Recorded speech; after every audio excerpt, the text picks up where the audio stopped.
고린도후서 2장 14절부터 17절까지 함께 읽겠습니다. 항상 우리를 그리스도 안에서 이기게 하시고 우리로 말미암아 각 처에서 그리스도를 아는 냄새를 나게 나타내시는 하나님께 감사하노라. 우리는 구원을 받는 자들에게나 망하는 자들에게나 하나님 앞에 그리스도의 향기니 이 사람에게는 사망으로부터 사망에 이르는 냄새요 저 사람에게는 생명으로부터 생명에 이르는 냄새리라. 이를 감당하리요. 우리는 수많은 사람들처럼 하나님의 말씀을 혼잡하게 하지 아니하고 곧 순전함으로 하나님께 받은 것 같이 하나님 앞에서와 그리스도 안에서 말하노라. 사랑하는 주님, 감사합니다. 오늘 우리가 고린도 후서를 통해서 또 주께서 우리에게 전달하는 메시지를 공부하고자 합니다. 오늘 메시지를 통해서 우리가 잘못된 부분을 깨닫게 하시고 또 바로잡게 하시고 또 하나님의 뜻대로 모든 것이 하나님의 은혜 가운데서 이루어질 수 있도록 그런 길을 열어주시옵소서. 감사하며 예수 그리스도 이름으로 기도합니다. 우리가 이제 고린도 전서를 마치고 고린도 후서를 들어왔습니다. 고린도 전서 후서는 모두 바울이 그 마게도니아 지역에서 편지한 편지입니다. 자기 제자들, 자기가 개척해서 제자들을 키우고 이제 그 고린도는 그 아가야 일대에 있는 그 핵심 그런 도시였는데 항구 도시였죠. 그 지역에 이제 많은 교회들이 가정교회들이 개척하기 시작했고 이제 많은 제자들이 서게 되었습니다. 그리고 많은 문제들이 있었죠. 원래 이들은 문제를 가지고 태어난 사람이라고 그럴까요? 문제 속에서 살아가는 그런 도시 속에서 살아가면서 정말 타락한 인생이었습니다. 그래서 우리가 가끔 그 타락한 어떤 도시나 사람들을 연극에서 표현할 때는 고린도 사람들이 나와서 그 어떤 그 술 취하고 또 그 음행하는 그런 장면들이 연극에서도 많이 그 연출되고 있습니다. 그 정도로 그 당시 고린도는 그 유럽 일대에서 가장 아주 타락한 지역이었다 이렇게 생각하면 되죠. 그래도 하나님께서 그 지역에 은혜를 베풀어서 많은 사람들이 복음을 믿고 바울을 따라서 이제 하나님 나라에 들어왔죠. 바울은 그 지역을 위해서 많은 제자들을 보냈습니다. 자기가 사랑하는 그 정말 수제자 디모데를 보내기도 하고 또 성경 학자인 아폴로, 아굴라와 브리스가 그 다음에 디도 많은 제자들을 보내서 끊임없이 그들을 가르쳤죠. 그런데 이제 우리가 전설을 끝내고 고린도 후서에 들어와서는 갑자기 환난이라는 단어와 위로라는 단어가 계속 언급되고 있습니다. 1장에서 그 위로라는 단어가 9번이나 나옵니다. 그만큼 바울은 지금 고린도 교회에 당한 그 혼란 때문에 정말 그 마음이 상해서 그들에게 위로를 하는 그런 메시지를 전하는 것입니다.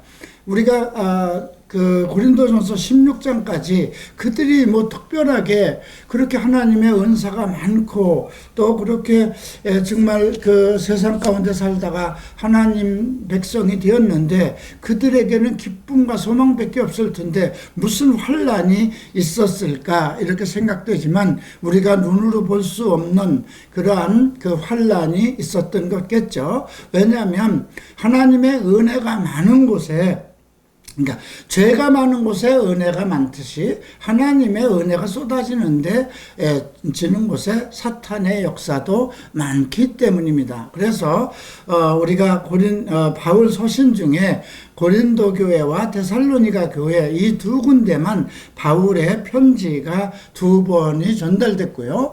데살로니가서에서도 그 특별히 바울은 1장에서 위로의 메시지를 전하고 있습니다. 바울은 1장에서 그들이 환란 속에서 견디고 이겨내는 것을 이제 그 권면하면서 그 소망에 대해서 얘기합니다. 너희를 위한 우리의 소망이 견고하다고 합니다. 고난에 참여하는 자가 된 것 같이 너희가 고난에 참여한 것 같이 또 위로에도 참여하게 될 것처럼 바울이 자기가 고난 속에서 많은 하나님의 위로를 체험했거든요. 이제 우리가 많은 복음 사역을 하는 사람들, 특별히 고난 속에서 하나님의 복음 사역을 하는 사람들은 또 나름대로의 많은 위로를 받습니다. 하나님으로부터 오는 그런 심령의 위로도 있지만 그 주변 사람들로부터 받는 위로도 상당히 큽니다. 그렇기 때문에 그러한 환난 속에서도 복음을 위해서 자기의 목숨을 내던질 수 있는 것이거든요. 그래서 바울은 자기가 사형 선고를 받은 것처럼 그 에베소에서 당한 것을 그렇게 사형 선고를 받을 정도의 큰 사망 속에 있었음에도 불구하고 그 속에서 하나님의 위로가 있어서 그 환난을 이겨냈다, 이렇게 이야기를 하면서 너희도 그러한 환난 속에서 하나님께서 우리가 받은 위로를 너희에게도 줄 것이다, 이렇게 이야기를 합니다. 자, 오늘은 특별한 이야기가 언급되고 있는데요. 마지막 절에서 수많은 사람들처럼 우리 하나님의 말씀을 혼잡하게 하지 아니하고, 이 말씀은 아주 특별한 말씀입니다. 여기서 하나님의 말씀을 혼잡하게 한다는 건 복음 사역을 사업으로 한다는 겁니다. 돈놀이 한다는 뜻이. 이해가 되죠?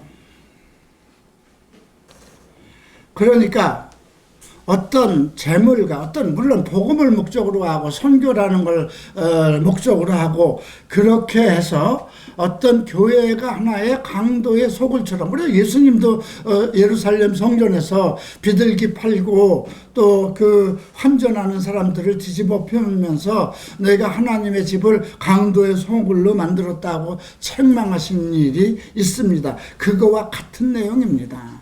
그런데 바울은 우리는 수많은 사람들처럼 하나님의 말씀을 혼잡하게 하지 않았다는 거죠.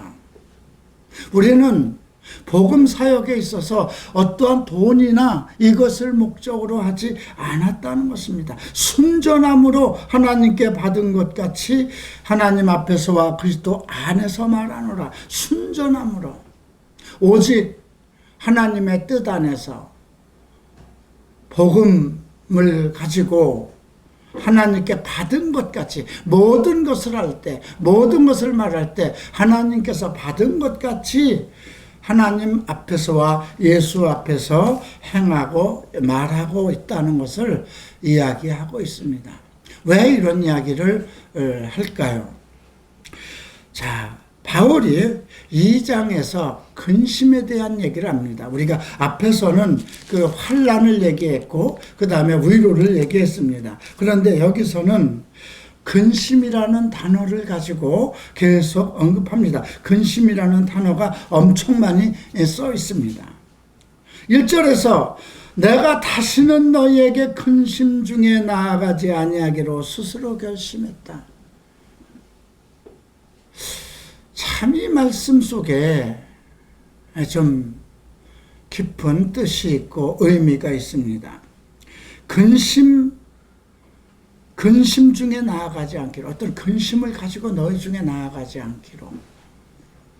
그러니까 그 지도자가, 스승이 어떤 근심을 가지고 그 교회 안에 있다면은 그 전체가 다 근심이 되겠죠. 그러면서 2절에서 내가 너희를 근심하게 한다면 내가 근심하게 한 자밖에 나를 기쁘게 할 자가 누구냐. 그러니까 지금 바울이 근심한 거는 어떤 사람 때문이었어요. 그죠? 근데 어떤 사람 때문에 이제 근심을 하고 그 교회가, 고린도 교회가 다 근심에 빠지게 되었어요. 그래서 이제 앞으로 너희에게 나갈 때는 내가 이런 근심을 가지고 나가지 않을 것이다. 만약에 내가 이런 근심을 가지고 너희에게 나가면 내가 근심하게 한 자밖에 나를 기쁘게 할 자가, 그러니까 나에게 근심을 하도록 한 그 사람이 기뻐할 거 아니냐, 이렇게 얘기를 합니다. 그리고 3절에서 내가 이같이 쓴 것은 내가 갈 때에 마땅히 나를 기쁘게 할 자로부터 도리어 근심을 얻을까미로다. 바울은 정말 고린도 교회를 정말 사랑했습니다. 자기 자식처럼 사랑했습니다. 바울이 7교회에다가 편지를 썼는데 가장 인간적이고 가장 정말 자기 자식처럼 때로는 책망하고 때로는 기뻐하는 그러한 편지를 쓴 것은 고린도서밖에 없습니다. 사랑이라는 그 사랑장에서 사랑이라는 하나님의 사랑을 언급한 것도 고린도 교회입니다. 고린도 교회의 예배 질서에 잘못된 것에, 부부 생활에 잘못된 것에 대해서, 음행에 대해서, 동성애의 문제까지도 일일이 지적하면서 거기에 대한 성령적 정의를 한 것은 고린도 교회밖에 없습니다. 그런데 내가 이같이 쓰는 것은 내가 갈 때에 마땅히 나를 기쁘게 할 자로부터 도리어 근심을 얻을까 염려하기 때문에, 내가 이제 다시 가면 그들 속에서 그들이 나를 기뻐하고 나도 그들을 기뻐하고 그 기쁨의 잔치가 돼야 되는데, 내가 근심을 가지고 간다면 나를 기쁨으로 받을 그 사람들이 모두 근심에 빠질 거 아니냐. 그러므로 또 내가 모두에 대한 나의 기쁨으로 너희 모두의 기쁨인지를 확신한다. 내가 근심을 가지고 가면 너희가 전체가 근심에 빠지듯이 내가 기쁨을 가지고 가면 너희도 모두 기뻐할 것을 확신한다는 것입니다. 자, 집안에서도 마찬가지입니다. 아버지나 어머니가 어떤 근심에 빠져 있으면 가정은 전부 다 근심이죠. 그 가장이 항상 기쁨에 있고 그러한 속에 살아야 자식들도 편안하고 기쁨에 있는 것이죠.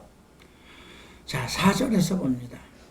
내가 마음에 큰 눌림과 걱정이 있어. 마음에 큰 눌림이라고 그랬습니다. 고통이죠. 네. 눌림과 걱정이 있어 많은 눈물로 너희에게 썼노니. 정말 이 편지를 쓰는 것은 그 마음의 눌림과 걱정, 근심 속에서 편지를 쓰는 겁니다. 이는 너희로 근심하게 하려 한 것이 아니요 오직 내가 너희를 향하여 넘치는 사랑이 있음을 너희로 알게 하는. 자식이 정말 그 잘못되어 있다고 하십시다. 그러면 부모는 그에게 편지를 하든가, 요즘엔 뭐 이제 다 카톡을 하든가 이렇게 하겠죠. 그러면 그 자식 때문에 속상한 걸 다 털어놓고 정말 그 근심 걱정 정말 다 털어놓게 막 야단을 치고 그럴 수밖에 없죠. 그러면 그러한 거는 내 걱정을 너도 그렇게 이걸 따라서 너도 걱정을 하라는 그것이 아니라 그만큼 자식을 사랑한다는 거거든요. 자식을 부모가 야단치고 책망하고 차라리 그러려면 집을 나가라든가 나가서 죽으라든가 너를 보고 싶지 않다, 너를 낳은 것이 정말 후회스럽다, 이렇게 부모가 자식에 대해서 정말 막말을 쏟아내는 그것은 자식을 사랑하기 때문이잖아요. 그죠? 남의 자식이라면, 아니, 남의 자식이 잘못하고든가 말든가, 그냥, 기도하고 같이 내가 기도해 줄게, 이런 정도로 끝나는 거지. 그렇게 정말 눌림과 걱정으로 밤을 새면서 눈물로 정말 그런 걱정은 하지 않죠. 그러니까 바울은 지금 그냥 심령으로 마음이 눌린 상태에서 커다란 고통 속에서 그들을 걱정하고 있는 것입니다. 근데 이것은 그만큼 너희를 사랑하기 때문이라고 그러죠. 자, 그리고 근심하게 한 자가 있을지라도 나를 근심하게 한 것이 아니요 어느 정도 너희 모두를 근심하게 한 것이니 어느 정도라 함은 내가 너무 지나치게 말하지 않으려 함이라. 여기서 어느 정도라는, 그러니까 나를 근심하게 한 자, 그거는 어느 정도 너희에게도 근심을 하게 한 자인데, 내가 지금 어느 정도라고 얘기하는 것은 너무 지나치게 말하지 않기 위함이에요. 이게 조금 생각해 봐야 될 말이에요.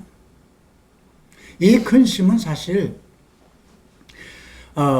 나를 어떤 사람으로 인해서 내가 근심에 빠졌는데,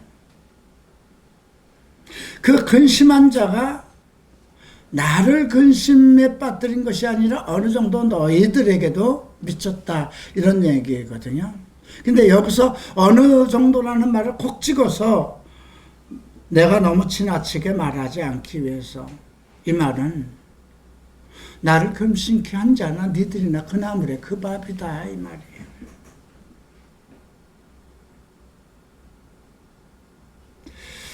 자, 이 근심케 한 자가 누굴까요? 이건 고린도전서 5장에 나오는 사람입니다.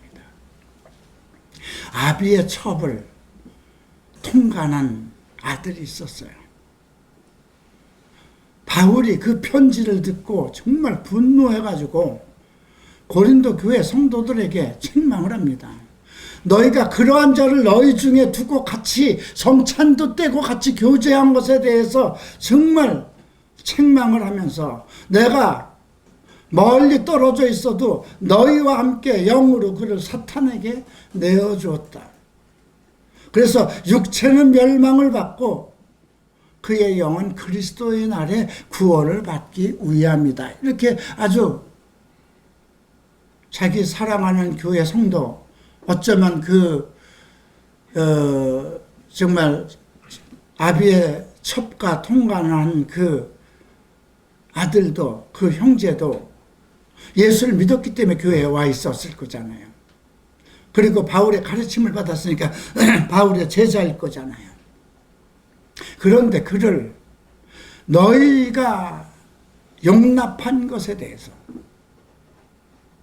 거기서 용납이라는 것은 어떤 의미를 가질까요? 그런 것을 알고도 인정을 하고 같이 신앙생활을 했다는 것입니다. 그래서 그를 사탄에게 던져놨어요. 자, 이게 사탄으로 던졌다는 건 영적인 문제인데 어떤 의미가 있을까요? 우리가 바울의 어떤 영적인 권세를 두고 얘기했을 때, 정말 3층에서 떨어진 청년 하나를 다시 숨이 돌아오게까지 하고 안증뱅이도 일으키고 엄청난 그에게 주신 그 은사가 정말 어떤 엄청난 기적을 일으켰던 것을 알고 있습니다. 예수께서 귀신을 쫓는 권세도 주고 가리키는 권세도 주고 능력도 주고, 그러니까 복음을 위해서 그가 할 수 있는 것을 무엇이든지 할 수 있는 그런 권세가 있는데, 그러한 음행한 자를 사탄에게 던졌다는 것입니다. 무엇을 뜻하는지, 그 후에 그 자가 어떤 생활을 하고 있을는지 우리는 알 수가 없습니다. 그리고 이것이 편지에 공공연하게 지금 우리가 볼 수 있도록 고린도전서 5장에도 언급되어 있습니다. 바울은 이 내용을 가지고 또 고린도후서 7장에서 다시 언급하고 있습니다. 한번 7장으로 돌아가 보시겠습니다. 7장 8절에서 이렇게 얘기합니다. 그러므로 내가 편지로 너희를 근심하게 한 것을 후회하였으나 지금은 후회하지 아니하면 그 편지가 너희로 잠시만 근심하게 한 것이다. 앞에서 편지한 거야. 그런 자를 그냥 너희들 속에 있었어? 이것은 세상 사람 중에도 안 하는 짓거리인데 너희가 하나님을 알고 예수를 믿어서 구원을 받았다 그러고 의로운 자라고 하고 거룩한 자라고 하면서 내 제자라고 하는 자들이 자기 아비의 첩을 통관하고도 그것을 책망하지도 않고 너희가 서로 희희덕대고 같이 교회 생활했다는 거야? 안 되겠다. 그를 내가 사탄에게 던져주겠다. 육체로는 멸하고 영혼은 예수의 날에 구원받기 위해서. 사도의 말은 성령의 말입니다. 사탄에게 던졌고 육체가 멸하였다 그러면 아마 그가 죽지는 않았어도 죽을 만큼의 어떤 질병이나 고통에 쌓여 있을 것입니다.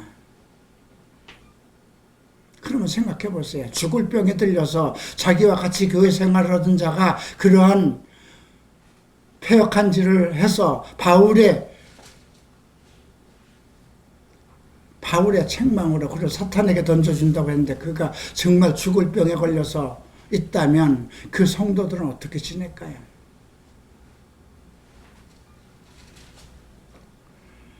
그런데 그 편지를 보내고 나서 많은 후회를 한 거예요. 이제 화살이 떠난 거잖아요. 이미 편지라는 것은. 가끔 요즘엔 뭐 그렇게 뭐 편지가 아니고 다 카톡으로 하는데 나도 가끔 교회 어떤 문제에 대해서 단톡방에다 글을 써놓고 참 후회를 할 때가 많습니다.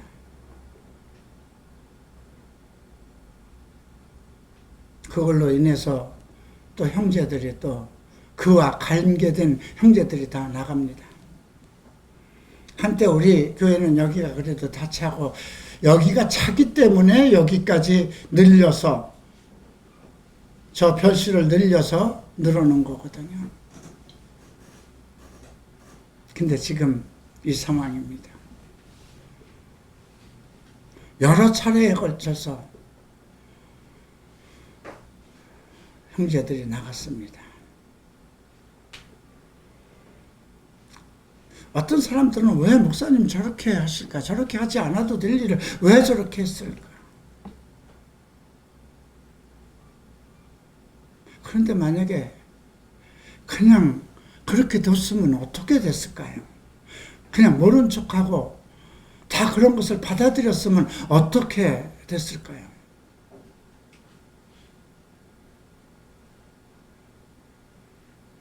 최근에 나는 정말 한 3년 동안을 전심전력을 다해서 교회를 섬기고 나를 섬겼던 한 형제를 내보냈습니다. 어땠을까요?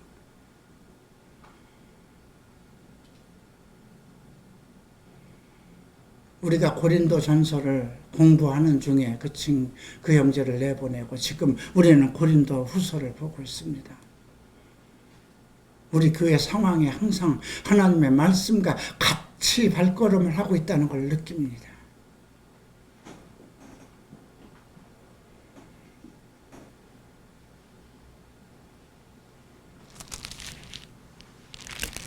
자, 그리고 다시 2장으로 돌아가 보십시다. 그래서 5절에서 나에게 근심한 자가 있을지라도 나를 근심하게 한 것이요 아니면 어느 정도 너희를 근심하게 했다. 그리고 어느 정도라면 내가 너무 지나치게 말하지 않아요. 어느 정도라는 그 말 속에는 너희들도 그 상황에 있는 아이들이 거의 그 나물의 그 밥이다. 그렇게 책망하는 겁니다.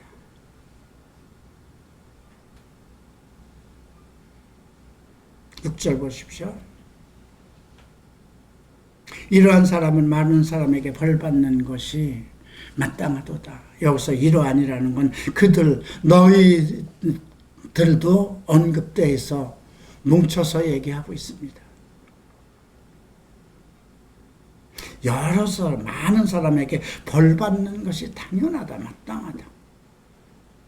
그런데도 바울은 그 형제를 사탄에게 내어주고 큰 눌림과 걱정으로 눈물로 그렇게 편지를 쓰고 애통해하고 있습니다. 그리고 7절에서 이렇게 얘기합니다. 그런즉 너희는 차라리 그를 용서하고 위로할 것이니 그가 많은 근심에 잠길까 두려워한다. 여기서 그라는 자가 누군지 모든 성경학자들이 고린도전서 5장에 나오는 아비와 간통한 자, 아비의 첩과 간통한 자를 얘기합니다. 그가 너무 많은 근심에 잠길까 두려운다. 사람이 너무 견딜 수 없는 근심에 잠기면 어떻게 될까요? 병이 될 수도 있고요. 생각지 않은 의외의 다른 길로 선택할 수도 있는 거죠. 지금 바울은 그걸 걱정합니다. 너무 많은 근심에 잠길까 두려워한다. 그가 정말 우리에게 견딜 수 없는 많은 사람에게 책망을 받고 많은 사람에게 벌받을 만한 그런 행동을 했을지라도 그걸로 인해서 내가 이렇게 밤을 새면서 눌림과 걱정에 쌓여있고 너희들도 그걸로 인해서 근심에 쌓여있는데 차라리 그냥 나도 편하고 너희도 편하기 위해서 용서를 해주는 것이 어쩌겠느냐. 여기서 용서라는 단어는요, 우리가 죄를 졌을 때 용서하는 그 단어하고 원어가 달라요. 은총을 좀 베풀면 어떨까? 그는 당연히 벌받을 놈이야. 많은 사람 앞에 벌받을 놈이야. 용서할 수 없는 놈이야. 그래도 좀 너희들도 그 상황을 잘 알고 너희들도 그런 위험이 있는 그런 상황이니 좀 차라리 우리가 이 근심을 덜기 위해서 그를 차라리 좀 용서해주고 그 형제가 더 깊은 곳으로 더 험한 꼴을 당하지 않도록 하는 것이 어떻겠느냐.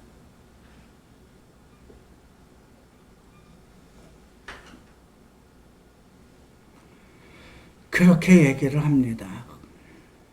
그래서 다시 그러므로 너희를 권하노니 사랑을 그들에게 나타내라. 이게 명령입니다. 사랑을 나타내라.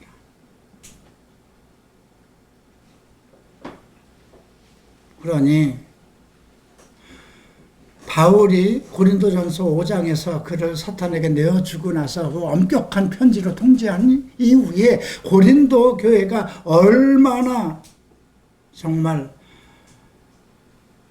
뭐라 그럴까요? 엄격한 교회로 바뀌었는지를 우리가 엿볼 수가 있죠. 사랑을 그들에게도, 여기서 그들이라고 복수를 칭합니다. 어쩌면 그 말은 뭘까요? 바울이 그 편지를 통해서 아비의 첩과 통관한 자는 사탄에게 던져놨는데 그 이후에도 그 안에 있었던 자들을 교회가 음행하는 자들에 대해서 엄격하게 다뤄서 쫓아냈다는 겁니다. 그러니까 그 사랑을 그들에게 나타내라고 하는 겁니다. 그렇게 해놓고 나니 고린도 교회 성도들도 마음이 안 좋은 거거든요. 같이 신앙생활을 하던 사람들, 자기를 돌아봐도 그렇게 떳떳하지 못한 게 많은데, 그래서 바울은 9절에서 범사에 순종하는지 그 증거를 알고자 하여 내가 이것을 너희에게 써. 이 편지를 쓰는 것은 목적은 그에게 좀 은총을 베풀어서 용서하고 사랑으로 정리해야 될 것이 아니냐. 그렇게 너희가 순종하는지를 알기 위해서 이 편지를 쓰는 것이다.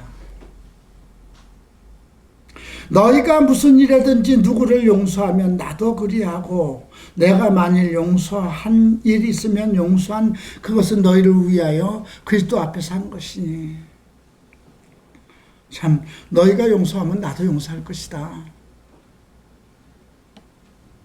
그리고 용서할 일이 있으면 내가 용서하는 것은 내 힘의가 아니고 그리스도 앞에서 한 것이니 그리스도께서 허락한 것이라는 거죠. 그 목적이 뭘까요? 사탄에게 속지 않기 위해서라는 거죠. 그 사람이 잘못되면 그 사람이 완전히 예수를 벗어나고 떠나고 사탄의 세계 속으로 돌아간다면 우리를 근심하게 하고 그것이 결국 누구를 위한 것이냐? 이는 우리로 사탄에게 속지 않게 하려 함이냐? 우리는 그 계책을 알지 못하는 바가 아니로다. 이미 그 안에서 역사하는 그 더러운 음행이나 그런 것들이 모두 사탄에게서 온 건데 결국 그걸로 인해서 그 사람을 완전히 징계하고 징벌하고 영원히 교회에서 다시 받아들이지 않고 용서하지 않는다면, 사랑을 베풀지 않는다면 사탄이 좋아할 일 아니냐 이거죠.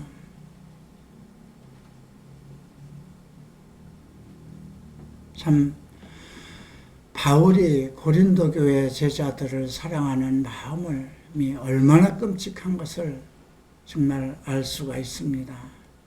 부모가 정말 자식을 사랑하는 것처럼. 12절 보겠습니다. 내가 그리스도의 복음을 위하여 드로아의 이름에 주 안에서 문이 내게 열렸으되, 이걸 다른 성경에는 그 주의 문이 공유하게, 아주 광유하게 열렸다 이렇게 되어 있는데요. 그리스도의 복음을 위하여 드로아에 이르렀을 때, 여기 드로아는 처음에 이게 이제 사도행전 16장에 나왔던 곳이에요. 바울이 유럽으로 떠나게 된 그 동기, 드로아에 갔을 때 거기서 무시아로 계속 아시아의 그 고지, 정말 오지로 가려고 애를 썼는데 하나님께서 막으시고, 그리고 꿈 속에서 환상 중에 마게도냐 사람, 유럽 사람이 와서 우리를 도우라 했던 그곳입니다.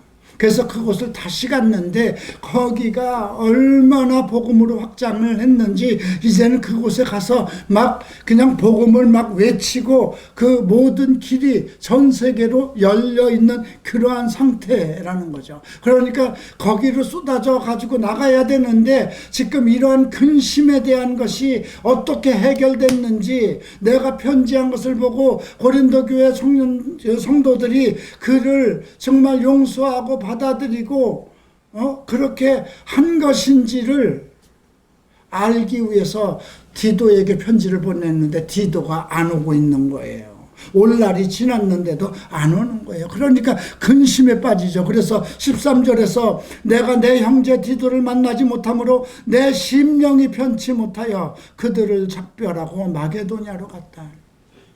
그 드로아에서 기다리는 거예요. 그 복음의 길이 막 열려서 나는 그 길로 달려가야 되는데 고린도 교회에 명령한 그것이 그들이 순종을 한 건지 받아들이지 않은 건지 이 소식을 들어야 되는데 디도가 오지 않고 있었던 것이거든요. 그래서 심령이 편치 못하다고 그랬어요.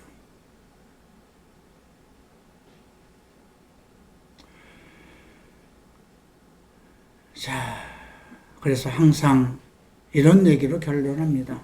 우리를 그리스도 안에서 이기게 하시고 우리로 말미암아 각처에서 그리스도를 아는 냄새를 나게 하시는 하나님께 감사합니다. 예수 안에서 어떤 상황이든지 승리하게 하시고, 그리고 어디를 가든지 그리스도를 아는 냄새, 그리스도를 아는 냄새라는 건 무엇일까요? 이게 영적인 것이긴데요. 그 사람을 보면 이 사람은 하나님을 아는구나, 예수를 아는구나, 그런 것이 냄새처럼 나야 된다는 거예요. 그러면서도 그 다음 절에서 두 가지를 얘기하고 있어요. 우리는 구원을 받는 자들에게나 망하는 자들에게나 하나님 앞에서 그리스도의 향기라는 거죠. 앞에서는 냄새라고 얘기했는데 여기서는 향기. 우리는 망하는 사람이나 그리스도의 사람이나 구원받은 사람이든 망하는 사람이든 우리는 그리스도의 향기를 나타나야 되고, 그래서 그리스도를 받아들이고 하나님의 말씀을 공부한 사람들은 그들은 그리스도를 아는 냄새가 나타나야 된다는 것이죠. 그래서 이 사람에게는 사망으로부터 사망에 이르는 냄새요, 저 사람에게는 생명으로부터 생명에 이르는 냄새라. 누가 이 일을 감당하리요? 그렇게 복음을 전했음에도 불구하고 어떤 사람은 사망에 이르는 냄새가 나고 어떤 사람은 생명에 이르는 냄새가 난다는 것입니다. 같은 교회 성도들 안에도 어떤 사람은 예수를 다 믿어서 교회 생활을 하면서도 사망에 이르는 냄새, 세상적이고 성경이 그만 그런 속성을 가진 성도 교회 안에 있지 않습니까? 뭐 집사다, 장로다, 전도사다, 목사라 하면서도 사망에 이르는 냄새가 나는 사람들이 있고, 정말 아무것도 없고 가난하고 그런 성도라도 그리스도의 냄새가 나는 성도들이 있죠. 교회 안에는 이렇게 일들이 있게 마련이라는 겁니다. 그래서 이 일을 누가 감당하겠느냐 이거예요. 그 사람이 사망에 이르는 길로 그 사망의 냄새를 풍기고 살아가는 것을 누가 감당할 수 있겠느냐? 누가 음행을 하기로 작정을 했으면 그것을 누가 막을 수 있겠느냐? 그냥 그 사람은 사망으로 가는 냄새를 풍기고 살다가 죽는 방법밖에 없지 않느냐? 그러나 온전하게 되기를 원하고 그리스도의 그리스도의 향기를 내뿜는 그러한 그리스도를 아는 냄새를 가지고 있는 생명으로 나아가는 그 사람들도 있지 않겠느냐. 그래서 어떤 사람에게든지 우리는 그리스도의 향기만 품어야 된다는 것입니다. 사망으로 가는 사람이든 구원의 문에 이른 사람이든 생명의 냄새를 풍기는 사람이나 사망의 냄새를 풍기는 사람이나 우리는 그리스도의 향기, 가장 좋은 것을 그들에게 전해야 된다는 거죠.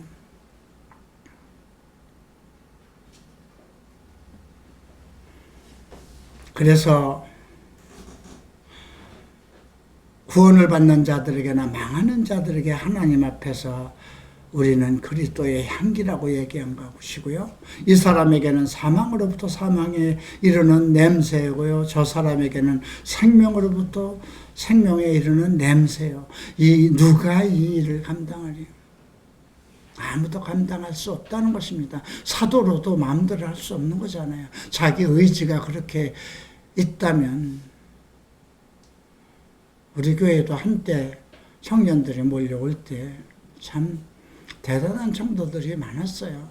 나름대로 정말 잘나고 직업도 가지고 있고 여러 가지 재능도 많고, 그러면서도 아무리 맞고 아무리 가르쳐도 자기가 가지고 있는 어떤 그 속성대로 살고자 움직이는 청년들이 있고, 근데 이것이 그 안에 있는데 이것을 정말 아무도 그러한 것을 감당할 수 없다고 바울은 얘기를 한 거예요. 그러면서 더 이상 그들을 용납할 수 없어서 내어 쫓겨놓고는 근심 걱정을 합니다. 근데 이 일을 그대로 그냥 용서하지 않고 방치해두고 그냥 내버려두면 누가 좋아하겠느냐? 사탄이 좋아할 것 아니냐? 그러니 용서하고 은총을 베풀라, 사랑을 베풀라, 너희들이 그들을 다시 받아들여야 되지 않냐 이겁니다. 나는 사도로서 너희들 전체에 어떤 그런 더러운 물이 들지 않게 하기 위해서 엄격하게 그거를 다뤄놨지만 이제 너희들은 내가 이렇게 그 일로 인해서 밤새도록 근심하고 걱정하고 있는데 너희들도 어느 정도 그러한 성향을 가지고 있으면서 그를 용서해야 되지 않겠느냐. 그래서 다시 받아들여야 되지 않겠느냐. 그리고 나서 그들이 다시 들어와서 사망의 냄새를 풍기도 어쩔 수 없지 않겠느냐.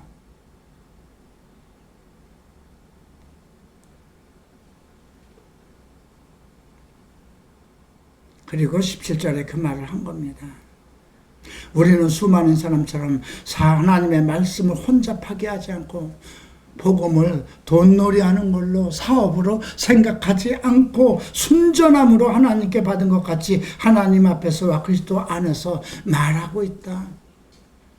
우리는 장사꾼이 아니라는 거죠.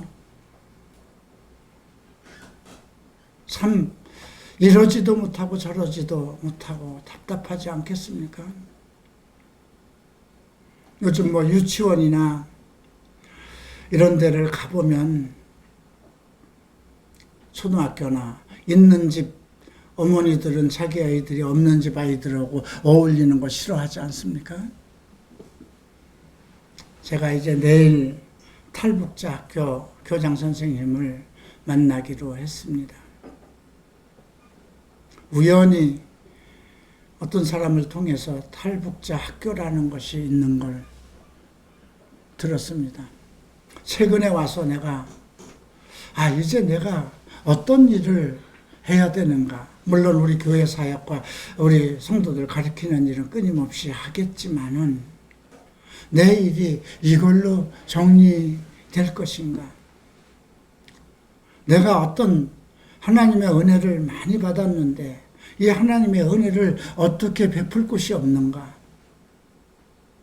그랬을 때 내게 들어온 것이 탈북자 학교였어요. 미국에 있는 어떤 목사님은 나보고 좀 탈북자 관계를 좀 알아봐 주세요. 그래서 탈북자 학교를 얘기를 했더니 나는 그게 아니고 저 북한에서 사람들을 정말 중국이나 이런 데로 해서 데려오는 것을 그런 것을 돕고 싶습니다. 그래서 그거는 미국 시민권이 있는 당신이 중국으로 들어가든가 북한으로 들어가든가 돈을 몇 억대를 싸들고 가서 그걸 하든가 해야지. 나는 그거 하면 한국에서는 한국 교회가 그거 하면 망합니다. 지금 북한으로 고무풍선도 못 날리게 하고 북한으로 보내는 그 방송도 지금 검열을 하겠다고 하는 그런 나라에서 우리 교회가 그 사람들을 그 탈북자들을 중국이나 어디서 끄집어내는 일을 우리가 그 일을 한다고 떠벌기면 우리 교회 망하지 않겠어요? 참 탈북자를 돕는 길을 좀 어떻게 알아봐 달라고 하더니 나는 최근에 이런 소식을 듣고 얘들을 좀 도우려고 합니다. 학생이 한 70명이라고 그럽니다. 정식으로 정부에서 허가를 낸 것도 아니고 대안학교인데 점점 국가 정책에 의해서 탈북자들이 위축받고 있고 탈북자 수는 점점 들어가면서도 그 애들이 정상적인 학교를 못 들어가는 거예요. 마을은 같은데도 마을의 억양이 다르니까 초등학교, 중학교 이렇게 가면 그 부모들이 난리를 치는 거예요. 우리 애는 저 애와 같이 있을 수 없다 이렇게 얘기하는 거 아니에요? 우리 교회에 왜 정상적인 많은 사람들, 청년들이 왜 안 오겠습니까? 그죠? 다 말들은, 이은하 목사님 애쓰고 참, 대한민국에 하나밖에 없는 그 교회는 참, 정말 큰 일을 한다, 이렇게 얘기를 하면서도 우리 교회 오기는 싫어하는 거 아닙니까? 우리 교회와 같이 친구되고 우리 애들과 자기네 성도들이 어울리는 거 좋아하지 않지 않습니까? 그래서 정말 그 동성애로 밥 먹고 사는 사람들 불러서 정말 강의하고 애지에 대해서 강의하고 차별금지법에 대해서 강의하고 그것이 교회에서 할 일은 아니잖아요. 교회에서는 이것을 가지고 하라고 성경을 줬는데, 에이즈 문제가 무슨 교회와 관계가 있고, 동성애가 법으로 통과되면, 교회가 다 망하는 것처럼, 미국 교회가 다 망했습니까? 아니잖아요. 어차피 망할 놈은 망하는 거예요. 오늘 바울이 얘기하잖아요. 사망에 이르는 냄새로 가는 사람은 그쪽으로 갈 것이고, 생명의 냄새를 풍기는 사람은 그쪽으로 가는 거니 우리는 예수의 향기만 품어야 된다. 이 이야기입니다. 오늘 이 메시지는 우리 교회를 위해서 주는 것입니다. 여러분들은 그냥 서로 카톡으로 만나고 또 같이 만나서 밥도 먹을 수 있고 그럴는지는 모르겠습니다. 그러나 나는 내가 그들을 내보낸 것이 그들이 그냥 있었으면 우린 교회 보기에 모양도 좋고 괜찮았어요. 그죠? 근데 감당할 수가 없었던 거예요. 연병과 같아서. 여러분 지금 코로나 환자가 여기 하나 들어와 있으면 여기서 우리가 같이 예배 드릴 수 있겠습니까? 똑같은 거예요. 그것을 우리 교회가 용납하기 시작한다면 고린도 교회와 같은 그런 문제가 발생되는 거예요. 그래서 바울은 그 소리를 듣자마자 엄격하게 다뤘던 거예요. 그래 놓고는 근심에 쌓여서 걱정을 합니다. 가끔 나는 우리 교회 형제한테 물어봅니다. 누구는 좀 어떻게 지내냐, 잘 지내냐, 다시 올 생각은 없다더냐.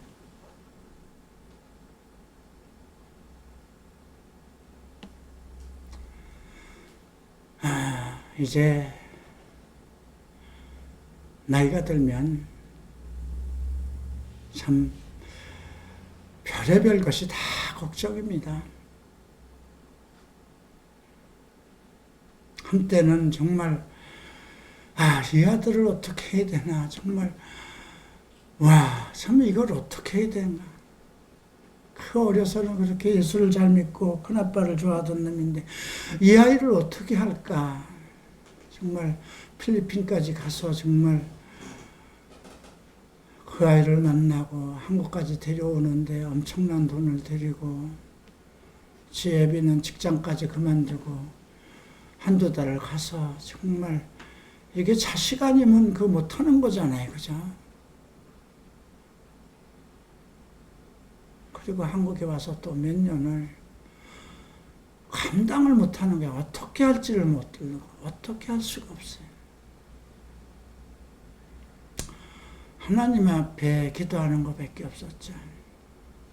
주님, 그냥 나는 내가 맡은 아이들에게 최선을 다하겠습니다. 그 아이 하나만 주님 어떻게 해결해 주십시오. 주님, 주님의 방법으로 하셔야지 감당할 수가 없습니다. 내가 이제 나이는 더 들고 내가 주께서 부르기 전에 이 아이를 바르게 한 것을 보고 가야 되지 않겠습니까? 내가 이 아이로 인해서 다른 일을 할 수가 없습니다. 주님.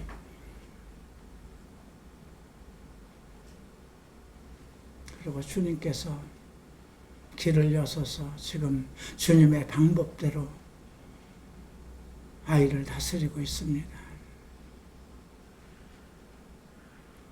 지난주 가서 얼굴을 보고 정말 놀랐어요. 나는 얼마나 고생할까, 얼마나 잘못됐을까, 얼마나 근심을 할까, 얼마나 그냥 분노에 차 있을까 그랬는데 난 내 생전에 그렇게 편한 얼굴을 처음 봤습니다.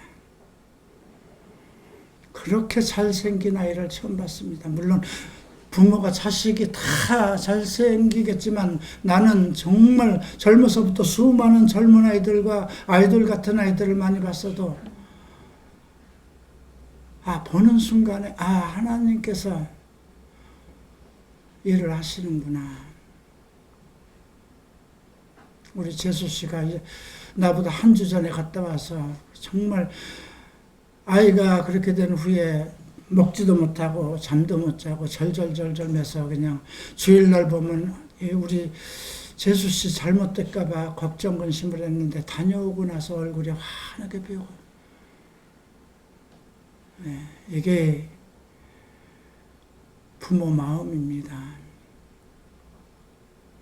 하나님 뜻대로 하는 근심이 이제 고린도후서 7장에 나옵니다.